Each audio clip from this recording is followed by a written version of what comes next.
Good morning students. जो chapter चल रहा था परिमाणात्मक विश्लेषण में त्रुटियां, एरर्स इन क्वांटिटेटिव एनालिसिस, क्या क्या एरर्स हो सकती है उसका आज डिस्क्रिप्शन अपन देखेंगे कि एरर्स क्या क्या हो सकती है। उसमें सबसे पहले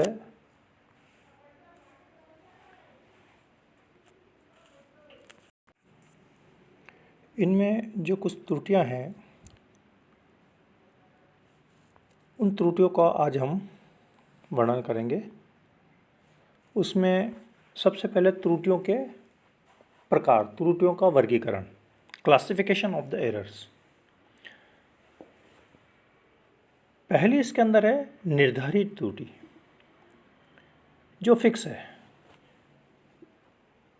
जो सिस्टम के साथ में चलेगी और उसको कैलिब्रेशन करके, उसका स्टैंडर्डाइजेशन करके, मानकीकरण करके उसको हम दूर कर सकते हैं।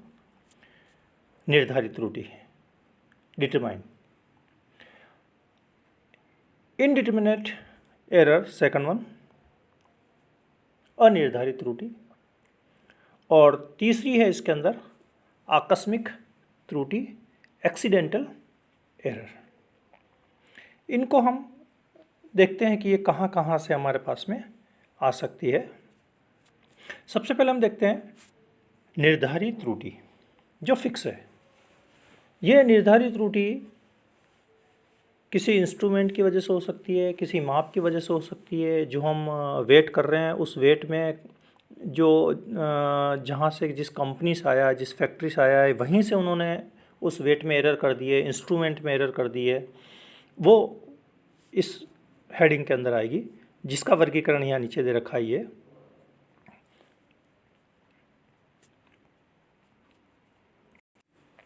इनमें पहली त्रुटि है यांत्रिक त्रुटि। यांत्रिक त्रुटि जो है वह भार की वजह से हो सकती है। जो वॉल्यूमेट्रिक में हम ब्यूरेट पिपेट ले रहे हैं, जो 10 ml का है या 15 ml का है, वो एग्जैक्टली 10 ml नहीं होकर के कंपनी के द्वारा ही उसको इस तरह से बनाया गया है कि वो 9.8 ml है, लेकिन उसका अपन कुछ कर नहीं सकते हैं, वो फिक्स है। एवरी टाइम्स वो 9.8 ही कैलकुलेशन ही हमको देगा। तो इसको कैलिब्रेट किया जाता है, पहले स्टैंडर्ड से मापा जाता है, और जब वो 10 ml की जगह 9.8 आता है तो फिर हर समय उसको कैलकुलेशंस के अंदर उसको 9.8 ही रखा जाता है। उसके बाद में जो ये है कि पात्र और कांच के बर्तन जो जिससे बना हुआ है सिस्टम आपका, वो हाई क्वालिटी के नहीं है, अभिकर्मक से अभिक्रिया करते हैं, जिसको जो अपने कंट्रोल में नहीं है, तो वो भी एक यांत्रिक त्रुटि, मैकेनिकल एरर के अंदर होती है। उसके बाद में विद्युत चलित सिस्टम कि आपका जो जितने भी उपकरण हैं जो इलेक्ट्रिक से चलते हैं, अगर इलेक्ट्रिक में फ्लक्चुएशन आ रहा है या उनका सर्किट कुछ इस तरह से बना हुआ है कि वो जो एरर दे रहा है वो हमेशा एक फिक्स एरर देगा, तो यह यांत्रिक एरर के अंदर हमारे पास में आता है। सेकंड जो एरर है हमारे पास में वह है अभिकर्मकों के कारण।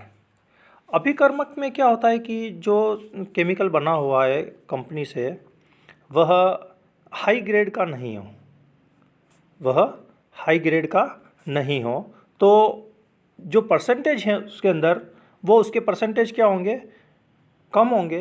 परसेंटेज कम होने की वजह से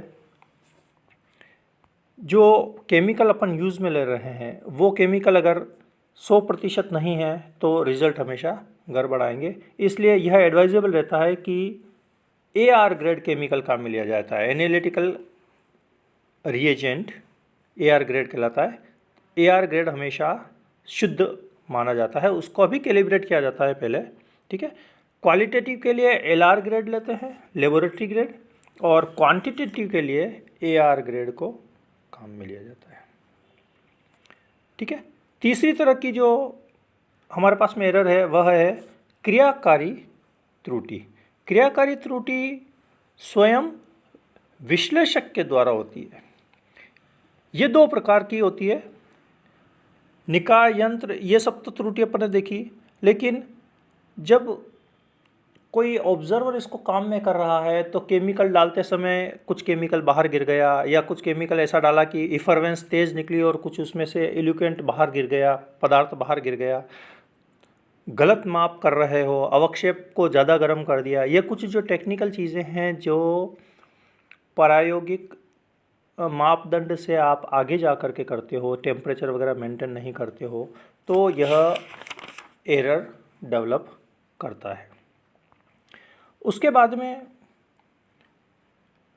व्यक्तिगत त्रुटि। इस व्यक्तिगत त्रुटि के ऊपर